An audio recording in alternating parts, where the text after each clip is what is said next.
শরিক নির্ভর মোদি 3.0 শনিবার তৃতীয়বার মোদির শপথ রয়েছে এবং মোদি সরকারে বড় ফ্যাক্টর নীতিশ কুমার এবং চন্দ্রবাবু নাইডু। শর্ত দিয়ে এনডিএতে রয়েছেন নীতিশ এবং নাইডু। একাধিক গুরুত্বপূর্ণ মন্ত্রক দাবি করেছে দুই শরিক। কথা বলবো, আমাদের প্রতিনিধি রয়েছেন আমার সঙ্গে মৈত্রেয়ী।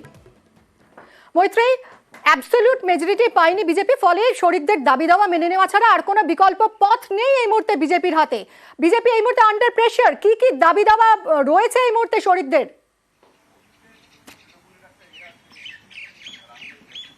দেখো মিমি, একেবারেই ঠিক কথা বলেছো যে এনডিএ সরকার গঠন করা বা বকলমে বিজেপিও যদি সরকার গঠন করতে চায় তাহলে এনডিএর এই শরিক অর্থাৎ দুই খুব গুরুত্বপূর্ণ শরিক চন্দ্রবাবু নাইডু টিডিপি এবং নীতিশ কুমারের জেডিইউ, এদের দুজনের ওপরে কিন্তু যথেষ্ট ভরসা করতে হবে এনডিএর বাকি অ্যালায়েন্সের এবং বিশেষত তাদের যিনি সব থেকে বড় জোট শরিক বিজেপিকে। এবং সেই যে সিচুয়েশনটা, এই সিচুয়েশনটা খুব ভালোভাবেই বুঝেছেন চন্দ্রবাবু নাইডু এবং নীতিশ কুমার, এবং সেই কারণে তারা একদিকে যখন এনডিএকে সমর্থন করার কথা তারা জানিয়েছেন এবং প্রকাশ্য সংবাদ মাধ্যমের সামনে এসে তারা জানিয়েছেন যে তারা এনডিএকে সব রকম সমর্থন তারা করছেন এবং একই সঙ্গে নরেন্দ্র মোদীকে এনডিএর দলনেতা হিসেবে বাছাইও করেছেন। কিন্তু তারা তাদের শর্তও কিন্তু দিয়ে রেখেছেন। কি কি শর্ত? এখনো পর্যন্ত যেটা জানা যাচ্ছে যে টিডিপির তরফ থেকে স্পিকারের পদ চাওয়া হয়েছে এবং তার সঙ্গে সঙ্গে বেশ কিছু গুরুত্বপূর্ণ মন্ত্রিত্ব। একই রকম ভাবে জেডিইউর তরফ থেকেও কিন্তু বেশ কিছু গুরুত্বপূর্ণ মন্ত্রিত্ব চাওয়া হয়েছে, পূর্ণ মন্ত্রিত্ব এবং এমওএস এর পদ চাওয়া হয়েছে।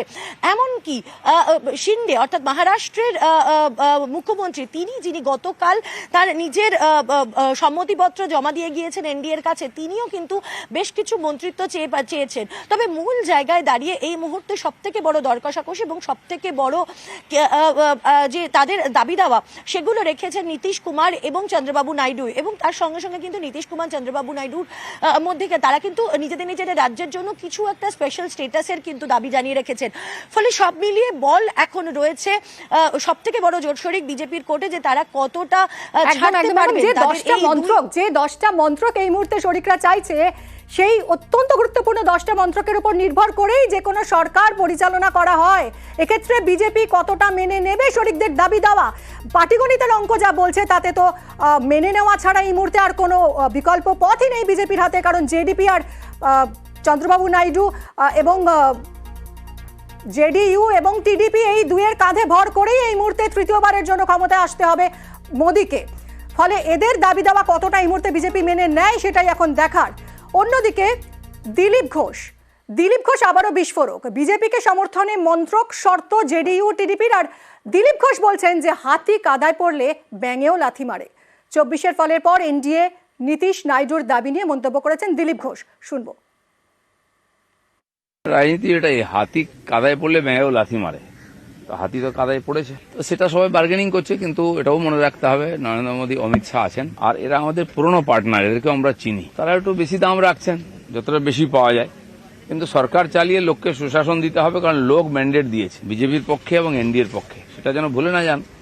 আঞ্চলিক দল সবসময় নিজের কথাই ভাবে, তারা ইতিহাসই বলছে অনেক আমাদের পার্টনার ছিল, অনেক পুরনো। আমরা কাউকে ছাড়িনি, অনেকে নিজের স্বার্থে ছেড়ে গেছে, আবার নিজের স্বার্থে চলে এসেছে। মোদি নেতা, মোদি প্রধানমন্ত্রী। তৃতীয়বারের মোদির শপথের তোড়জোড় ইতিমধ্যেই শুরু হয়ে গেছে। মোদির শপথে থাকবেন শেখ হাসিনা। প্রতিবেশী দেশ সহ একাধিক রাষ্ট্রপ্রধানকে আমন্ত্রণ জানানো হচ্ছে এই শপথে। ঠিক কি প্রস্তুতি নেওয়া হচ্ছে মৈত্রীর থেকে আরো ডিটেলে জানা যাক। মৈত্রী,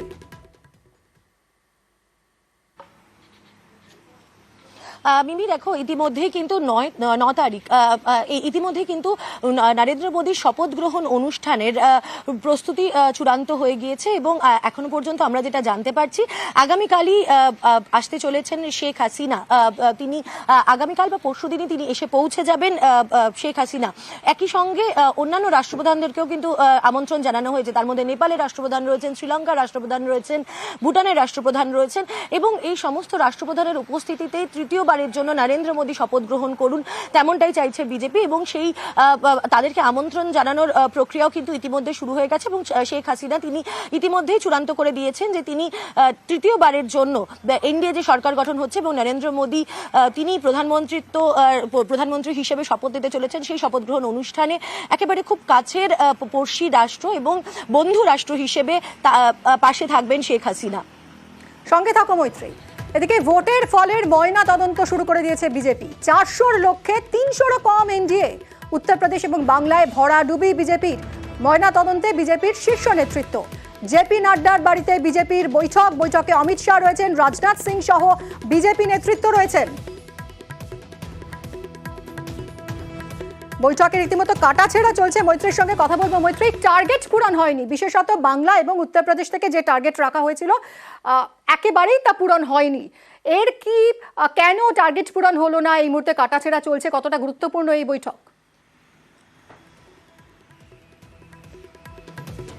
একেবারে দেখো, বিজেপির তরফ থেকে যে ঘোষণা করা হয়েছিল এবং যে লক্ষ্যমাত্রা নিয়ে এই নির্বাচনে এগোনো হয়েছিল, যেটা হচ্ছে আবকি বার 400 পার, অর্থাৎ 2019-এর 303 টার্গেটকে ছাপিয়ে যেতে হবে এবং 400-র বেশি, অর্থাৎ একক সংখ্যাগরিষ্ঠতা তো বটেই, তার থেকেও অনেকটা বেশি আসন পাবে বিজেপি। সেই লক্ষ্যমাত্রা নিয়ে এগিয়েছিল এবং সেই লক্ষ্যমাত্রা বেঁধে দিয়েছিলেন খোদ নরেন্দ্র মোদী।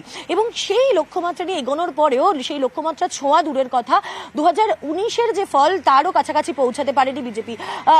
অর্ধেকের সামান্য কিছু বেশি আসন পেয়েছেন তারা এবং সবথেকে বেশি ভরাডুবি তাদের হয়েছে বাংলা, উত্তরপ্রদেশে, এবং একই সঙ্গে খুব একটা সন্তোষজনক ফলাফলও তাদের হয়নি রাজস্থান এবং মহারাষ্ট্রের মতো রাজ্য। কি কারণে এমন সমস্যা হলো এবং বিভিন্ন রাজ্যের যারা প্রবক্তারা রয়েছেন, অর্থাৎ বিভিন্ন রাজ্যের যারা নেতারা রয়েছেন, তাদের থেকে জানতে চাওয়া হয়েছে তাদের নিজস্ব রাজ্যের ক্ষেত্রে কোন কোন ফ্যাক্টর কাজ করেছে, কেন এত খারাপ ফল হলো, কেন যে এক্সপেকটেশনস তার ধারে কাছে অব্দি পৌঁছাতে পারলো না বিজেপি। সেই বিষয় নিয়ে কিন্তু কাটাছেঁড়া এই মুহূর্তে চলছে জেপি নাড্ডার বাসভবনে, এবং সেখানে উপস্থিত রয়েছেন বিএল সন্তোষ, উপস্থিত রয়েছেন অমিত শাহ, উপস্থিত রয়েছেন এবং তার সঙ্গে সঙ্গে রাজনাথ সিং তিনি উপস্থিত রয়েছেন। ফলে সব মিলিয়ে সার্বিকভাবে গোটা দেশের বিচারে কোথায় কতটা আসন তারা পাবেন ভেবেছিলেন এবং কত কম তারা পেলেন, এবং সেই আসন কম পাওয়ার ক্ষেত্রে কোন কোন ফ্যাক্টর কাজ করেছে, কোথাও কি তাদের ওভার কনফিডেন্স কাজ করেছে, নাকি কোথাও প্রার্থী সিলেকশনে ভুল হয়েছে, বা কোথাও একেবারে গ্রাসরুট লেভেলে বা রাজ্য কেন্দ্রিক কোনো গোষ্ঠীদ্বন্দ্ব কাজ করেছে, এই সমস্ত বিষয় কিন্তু পুঙ্খানুপুঙ্খ পর্যালোচনা করা হচ্ছে এই বৈঠকে। মিমি, ধন্যবাদ মৈত্রী। এদিকে দিলীপ ঘোষ তিনি বিস্ফোরক। আসন বদলে মেদিনীপুর থেকে বর্ধমান দুর্গাপুরে নিয়ে আসা হয়েছিল দিলীপ ঘোষকে, হার হয়েছে সেখানে এবং এই হারের পরই বিস্ফোরক তিনি। আসন বদলের সিদ্ধান্ত নিয়ে প্রশ্ন তুললেন বিজেপির প্রাক্তন রাজ্য সভাপতি। তার দাবি, ভোটের ফলেই প্রমাণ হয়ে গিয়েছে যে আসন বদলের সিদ্ধান্ত ভুল ছিল। ঘুরিয়ে বঙ্গ বিজেপি নেতৃত্বকেও তোপ দেখেছেন তিনি। রাজ্যে বিজেপির সাংগঠনিক দুর্বলতা নিয়েও প্রশ্ন তুলেছেন দিলীপ ঘোষ। একবারে পশ্চিমবঙ্গে শুয়ে পড়েছিল, কর্মীরা বেরোননি। কর্মীদের বার করতে গিয়ে আমি তো মেদিনীপুরে 1 বছর 1.25 বছর ধরে লেগে বুথ অব্দি সংগঠন তৈরি করেছিলাম, সব গ্রামে গেছিলাম। আমার ফান্ড থেকে যা কাজ করা সে তো আমি করেছি, রাস্তাঘাট ইত্যাদি। তো মানুষ খুশি ছিল, সমস্ত পার্টির লোকেরাই আমার পক্ষে ছিল। যে কোনো কারণে হোক, পার্টির সিদ্ধান্ত নিয়েছে সেটা ঠিক ছিল না, প্রমাণ হয়ে গেছে। তো আমি বাকি জায়গায়ও করব, কিন্তু সংগঠন যেভাবে ঢিলে হয়ে গেছে সব জায়গায়, বুথে আমরা প্রথমে লোক খুঁজে পাইনি, খুঁজে দাঁড় করাতে এজেন্ট খুঁজতেও হয়েছে। তো দুর্বলতা ছিল সংগঠনের, সেই জন্য সব জায়গায় সার্বিকভাবে আমাদের ভোট কমেছে এবং হার হয়েছে। সিদ্ধান্ত ভুল নয়, তবে অনেক সময় কাজ করেনি সিদ্ধান্ত, পাল্টা সওয়াল করেছেন সুকান্ত মজুমদার, বিজেপি রাজ্য সভাপতি। পার্টি অনেক সময় সিদ্ধান্ত নেয়, সিদ্ধান্ত ক্লিক করে না, হয়তো অনেক সময় না। আমরা এক সময় দিলীপ যখন রাজ্য সভাপতি ছিলাম, আমরা 19-এর সফলতার পর 3টে উপনির্বাচন হেরেছিলাম, তার মধ্যে খড়গপুরটাও ছিল, তখনও ক্লিক করেনি। তো মাঝে মাঝে হয় ক্লিক করে না, আমরা যেটা ভাবি সেটা কাজ করে না। আমরা ভেবেছিলাম দিলীপদা জিতে চলে আসবেন, দিলীপদার উপরে আমাদের ভরসা ছিল। 2,33,000 লক্ষ ভোট পেয়েছি আমরা, 1%ও ভোট কমেনি, ভোট বেড়েছে। উনি সম্ভবত স্ট্যাটিস্টিক্সটা দেখেননি, সিট আমরা কমে গেছে, হয় এরকম অনেক সময়। বঙ্গ বিজেপি নেতৃত্বে বদলের জল্পনাও উস্কে দিয়েছেন দিলীপ ঘোষ, শুনুন। সব জায়গায় যাব, মেদিনীপুর থেকে ওরা ফোন করছিল, কারণ সে আরও হেরে গেছে, মনটা খারাপ। তার ধারণা ছিল দিলীপ দা থাকলে আমরা জিতে যেতাম। তো আমি সেখানে যাব, সবার সঙ্গে দেখা করব। বর্ধমানে আমি লড়াই করেছি, আমার কর্মীরা সঙ্গে ছিলেন, সেখানেও সমস্যা হয়েছে। বর্ধমানে যাব আমি, শুধু তারিখ বর্ধমান, আমার মেদিনীপুর নয়। আমি রাজ্য সভাপতি হিসাবে পুরো প্রদেশে ঘুরতাম, সব জায়গায় সমস্যার সমাধানে ছিলাম, লড়াইয়ের জবাব দিতাম।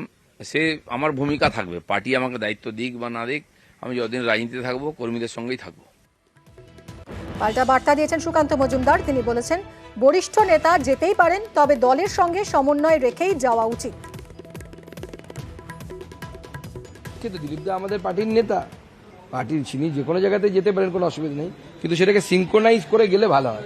পার্টির যারা নেতৃত্ব আছে সবাইকে সব জায়গায় যেতে হবে, বিভিন্ন যাতে সব গোটা পশ্চিমবঙ্গটা আমরা কভার করতে পারি।